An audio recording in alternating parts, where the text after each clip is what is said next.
Hakikat ketuhanan daripada iman Kristen itu apa sebenarnya? Kalau dikatakan roh, ada dalil, memang roh. Yang saya katakan Yohanes 4 tadi.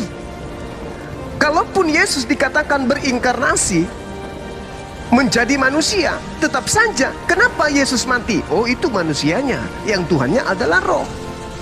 Nah, sekarang saya ingin kesimpulan akhir dari saudara.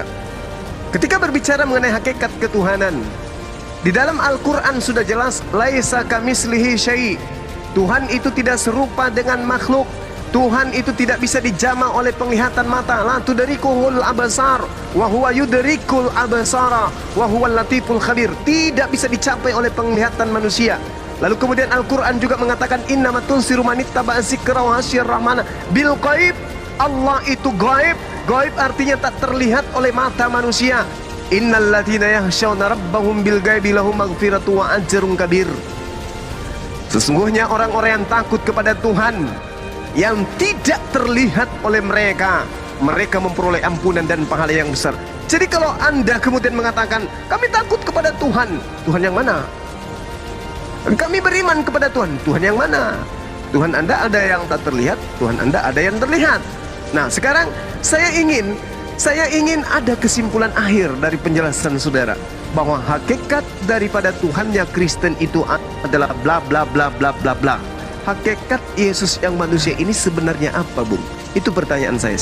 Tuhannya Bani Israel itu adalah tidak serupa dengan makhluk. 2 Samuel 7:22. Yesaya 45 nomor 5. Tidak ada Tuhan selain aku, tidak ada. Keluaran 33 nomor 20. Tuhan tidak pernah terlihat oleh manusia. Tidak bisa manusia melihat Tuhan. Yohanes 5 nomor 37.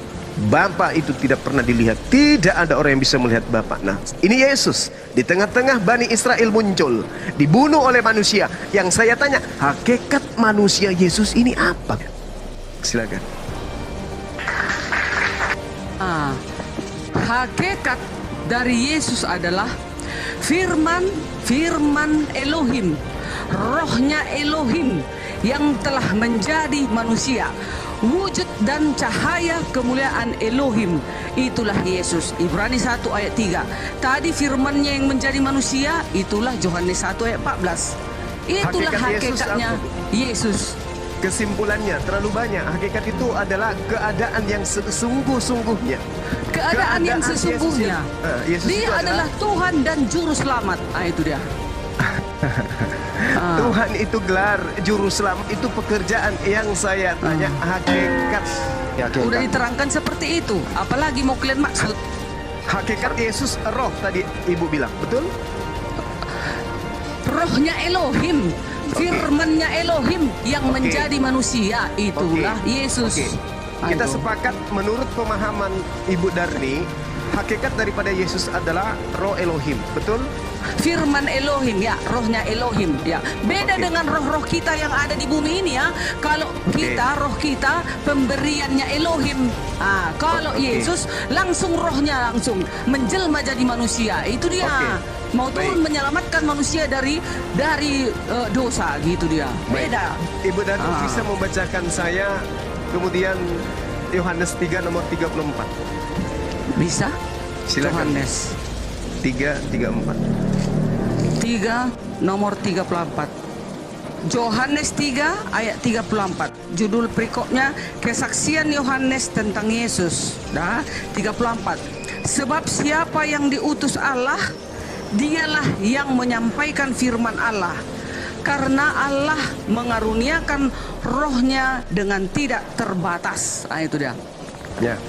Yang saya tanya di sini, roh Elohimkah yang ada di dalam orang-orang yang menyampaikan firman Allah?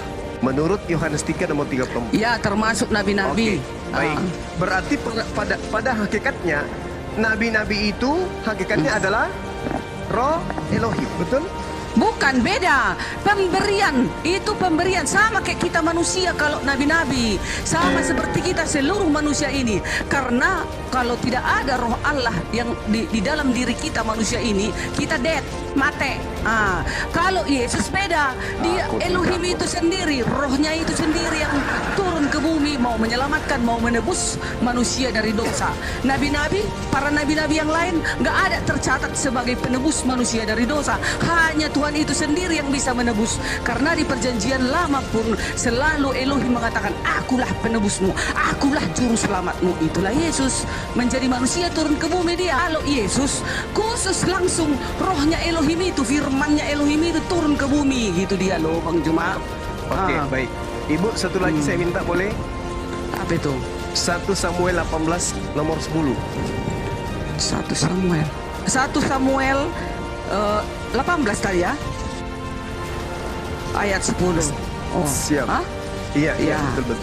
Judulnya Saul benci kepada Daud 10. Keesokan harinya roh jahat yang daripada Allah itu berkuasa atas Saul.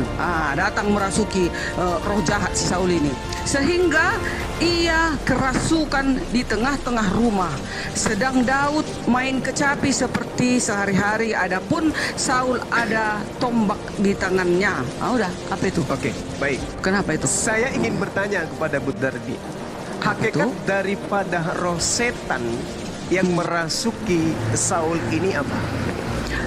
Hakikatnya kejahatan yang ada. Kejahatan menimbulkan segala kejahatan. Itu. Hakikat Kalau si- roh Allah itu pasti melakukan kebenaran. Makanya dikatakan sembahlah Tuhan Allahmu dengan roh dan kebenaran. Saya Katanya. ulang, Kalau ulang Bu Darni, saya ulang. Roh Elohim, roh Elohim, roh jahat dari Elohim. Yang saya tanyakan adalah roh jahat yang berkuasa atas Saul ini hakikatnya apa? hakikatnya maksudnya kayak mana nih sekarang ini? Yesus hakikatnya adalah ruah Elohim. Iya.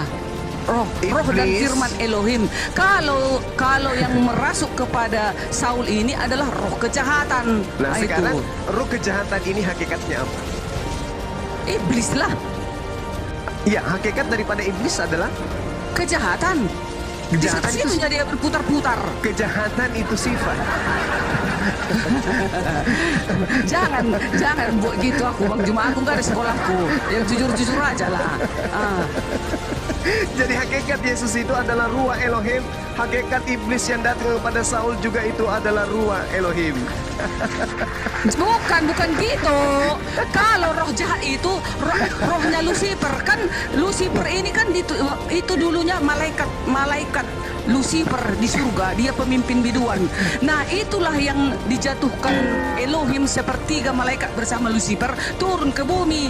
Jadi diberikan kuasa kepada Lucifer ini dan pasukannya untuk menggoda manusia agar tidak menyembah Elohim yang benar.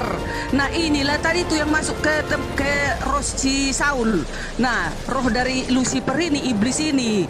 Begitu loh Bang Juma. Jangan Oke. samakan roh iblis dengan roh Elohim. Beda. Tapi roh iblis berkuasa di muka bumi ini, berlatihan kepada manusia. Mau ikut Lucifer atau mengikut Elohim gitu, Roma. Oke, satu lagi benar nih. Ketika saya mengatakan 1 Samuel 18 nomor 10 di situ jelas sekali bahwa ruah Elohim, ruah jahat Elohim datang kepada Saul. Oke? Di situ dikatakan ruah jahat dari Elohim, ruah Elohim. Original teksnya mengatakan seperti itu. Ruah ra Elohim, ruah ra Elohim, ruh jahat Elohim, ruh jahat Elohim. Original teksnya mengatakan ini. Kita nggak bisa